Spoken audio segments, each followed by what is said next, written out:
இன்னும் நிறைய உதவிகள் பண்ணதாக நம்ம வீடியோலாம் பார்த்தோம்.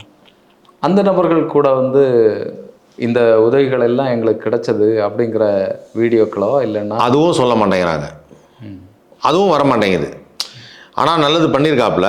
அப்போ அந்த நபர்களாக அப்படி நினைக்காதீங்க, பாலா எனக்கு பண்ணது தான் இது அப்படின்னு ஒன்று சொல்லணும்ல. சொல்ல மாட்டேங்கிறாங்க.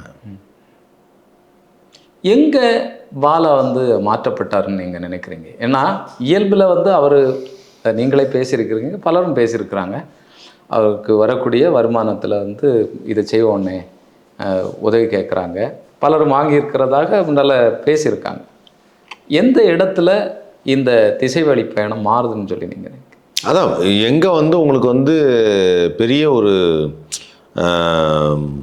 என்ன சொல்கிறது, பெரிய வரவேற்பு, பெரிய பிரம்மாண்டம், உங்களை பெரிய அப்படியே ஒரு பெரிய பிம்பமாக காமிக்கிறாங்களோ, இந்த பிம்பமாக என்னைக்கு மாறுறோங்கிறத தான் உணர்ந்தாரோ அன்னையிலேருந்து அது மாறின மாதிரி தெரியுது. அப்போ அந்த பிம்பமே வந்தால் போகிறோம். அதாவது என்னென்னா, அது வரைக்கும் தன்னை பற்றி உணராமல் நிறையா விஷயங்கள் செஞ்சுட்டு இருக்கிறது.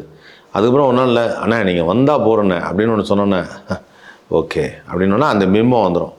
அது கொஞ்சம் அப்படி தலைகள் அப்படி கொஞ்சம் லைட்டாக அப்படி வந்தோடனே மாறிடும். அப்போ நம்முடைய இயற்கையாகவே நம்ம சில விஷயங்களை சிந்திப்போம்ல, நம்ம சிந்தனையவே தடுத்துரும்.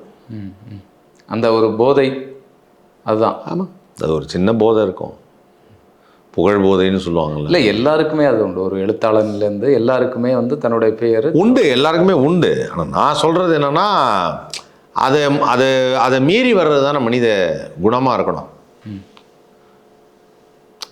நாம் அந்த போதைக்கு அடிமையாகிடக்கூடாது இல்லையா? அதுதான் வேணும்.